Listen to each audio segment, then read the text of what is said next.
My name is Eric Welander, welcome to my channel. So you don't have to own the place where you live in order to get started with smart home tech. And it doesn't mean that when you maybe buy a place to live down the road that you have to throw out all the tech you got while you're renting. In fact, some of the smart home tech that I got while we were renting, I still use today. And I consider it great to start a smart home really wherever you have at least partial control of the internet connection and like adding and removing devices from your Wi-Fi network. As long as you can do that, you're good to get going. And maybe this is something you're looking at for you, but smart home tech can also be a great gift for other people, maybe who are just getting started with a smart home, even if they're renting. And I'm going to define these in a few major categories and then give you my picks, what I would recommend in each category with maybe some alternates. And there'll be links to the chapters for each category in the description and on the player here on YouTube. So feel free to jump around to whatever makes sense for you. Now, first, at the core of any smart home, I think these days, are smart speakers. It's just so nice to be able to control your home by shouting to the air with commands and having it do something. And because I live here in the Apple ecosystem, so to speak, I use a lot of Apple products, I've decided to primarily automate my home using Apple's HomeKit platform. And so for that, a HomePod Mini is a great choice. It has just a nice size speaker that doesn't have too much bass, so it's not going to wake up your neighbors. You can put it in a stereo pair if you want a little bit better sound quality, and it now even comes in more colors than just the initial white and space gray. And because it's not that big, you can fit them a lot of places. Beyond just the voice commands and the speaker, your HomePod Mini can also act as what's called your HomeKit hub. And this means it's the command center for all the actions in your smart homes. And so one HomePod Mini is great, but then if you decide to add on more speakers, Apple has a protocol called AirPlay 2. And so if you add other AirPlay 2 enabled speakers in your home, you can add those to the Home app and add those to specific rooms, and then you can have multi-room audio. Now this is a feature of smart home tech that my family uses probably the most, maybe right up there with smart lighting. We'll talk about that in just a second. But you can look at the HomePod Mini as a great speaker for multi-room audio, especially if you're maybe renting a smaller space. And then if you want some more flexibility of music sources, like you also want to listen to maybe Spotify, I would also check out something like some of the Sonos speakers that are compatible with AirPlay 2. And then if you already have a really nice speaker system you want to also use with AirPlay, there's the Belkin Soundform Connect, which I previously reviewed on this channel, and so I'll link that video somewhere here on the screen or the description. And that can be a great way. For $100 you can hook up maybe a really nice stereo speakers or whatever to Apple HomeKit. Now, one of the easiest ways to get into smart home tech, which I talked a lot about in my Basics of HomeKit video, are smart plugs. And these just attach to any outlet, and then they control the power for whatever's plugged into it. So you can cut the power on or off to any device plugged into the smart plug. And that could be a lamp, it could be a box fan, it could be an air purifier, a space heater. The list goes on and on. Whatever, I really like to use them for these noise machines, these electro-fan noise machines, that then we can just have those cut on when our children are going to sleep or when we go to sleep as part of sleeping related scenes, and then also turn off when we get up in the morning. So there are a ton of different uses for smart plugs. Now, my pick would be to go for the good stuff and get Eve Energy smart plugs. They're my favorite because they support Thread, which is the future of your smart home. And so let's say your HomePod Mini can create a Thread network with Eve Energies and your Nanoleaf Essentials bulbs and other Thread devices around your home, which is going to be way better for those devices than getting onto your Wi-Fi network or using Bluetooth. And Thread is part of Matter, which is the new standard that's going to allow all your smart home devices from different manufacturers to hopefully talk to each other soon. So it's kind of forward thinking there. Now, if you are looking to save a bit of money on smart plugs, I've really liked TP-Link ones in the past, and they just came out with some that are HomeKit compatible. I haven't had a chance to try them yet, but I've had good experience with other TP-Link smart plugs, and Mayros also has some affordable smart plugs that I use in my home. So those are two options that connect to your network on Wi-Fi, and then are going to cost a little bit less than the Eve Energy. So lighting is a really key part of smart home tech. It's so nice to be able to go to bed and hit one button on your phone or tell Siri, and then all of the lights in the home just turn off. And you don't need to rewire or install smart switches to get that to happen, because you can just replace the light bulbs where you live with smart bulbs. And so these connect to your smart home via any kind of wireless standard, and then you can add them to Apple HomeKit and control them. Now, my default choice these days, I think, for the best value for the money in smart bulbs are the Nanoleaf Essentials light bulbs. They're 20 bucks. They have a great range of color and brightness, and they use the new Thread protocol, which is like forward looking, and it'll be part of what powers Matter, which is the new connected home standard that's supposed to mean that all your devices from different ecosystems can talk to each other someday in the future. So the Nanoleaf Essentials bulb's a step ahead in that category, and right now, today, it's just a really good smart bulb with a really good performance to get you started. Now, if you want to get tons of different bulbs and you have different types of lighting, maybe not all the standard bulb A19 size or whatever, then I would recommend looking at the Hue ecosystem. They have tons of different lighting options. And the one key though is if you want it to work with Apple HomeKit, you have to get one of the Hue hubs or bridges basically, and that will connect your Hue lights to Apple's HomeKit system, and you plug that into your router or whatever where you get your internet. Now, the best way to get one of those bridges and get started with Philips Hue, I think, is with one of their starter packs, which comes with a number of standard size light bulbs and the hub. And so you can usually get a little bit better deal on that than if you bought all of them individually.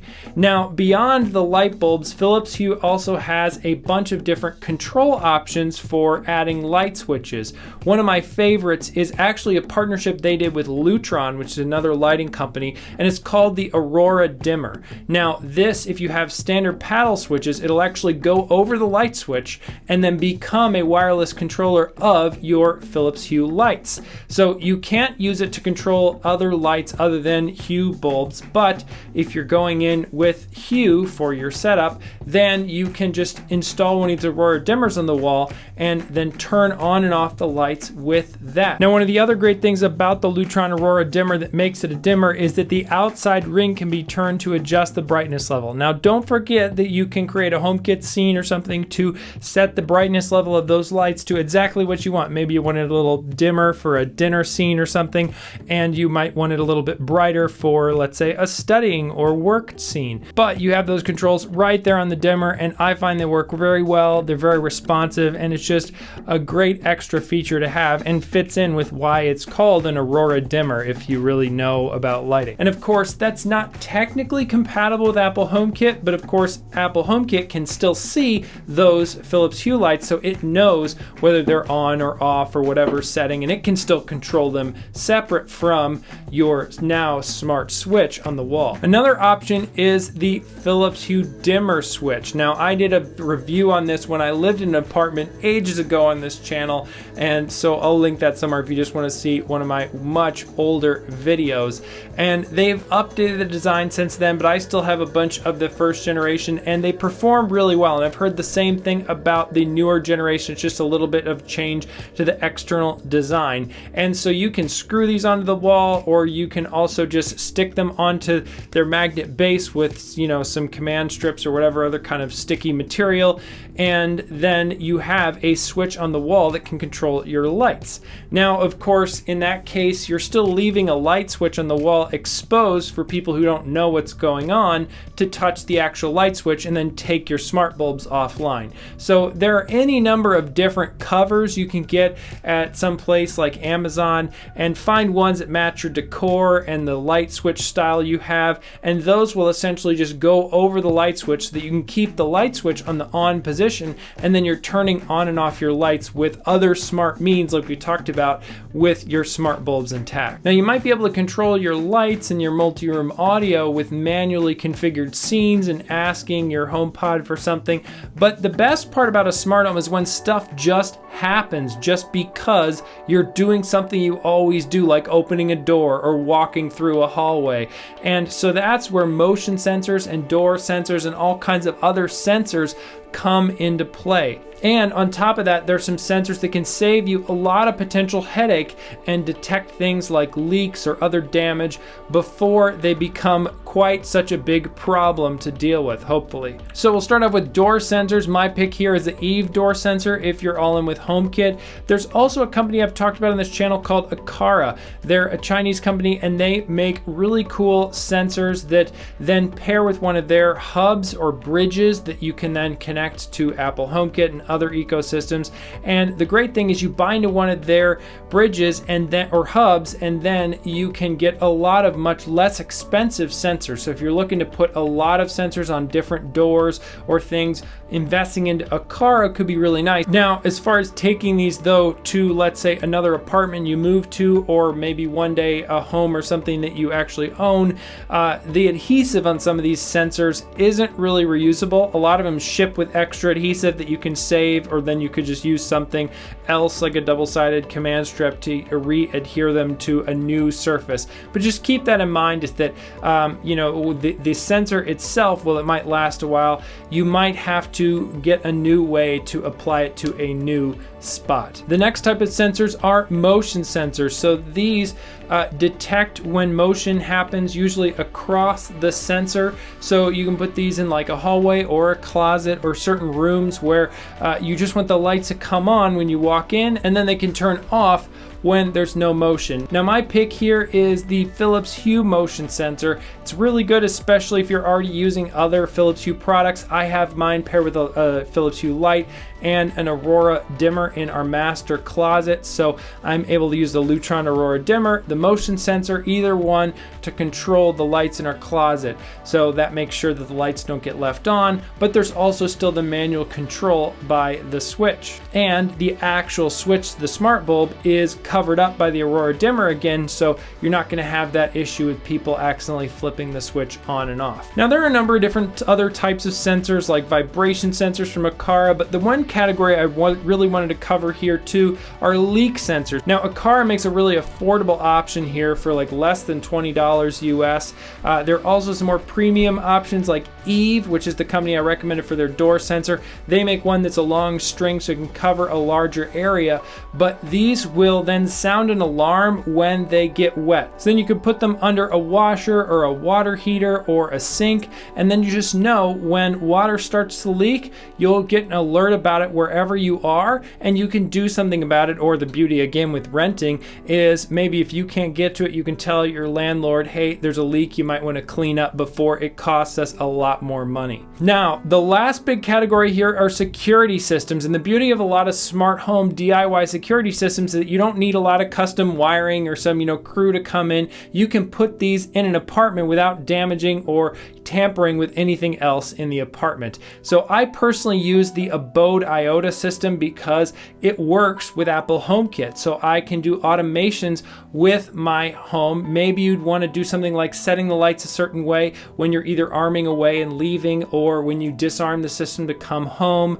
There's just nice ways there where it can all be connected. And of course, if you get door sensors from something like an Abode IOTA, then you can use that for automation for other stuff in your smart home. Now, I've done previous videos on that, and so that would really be my pick for smart home security.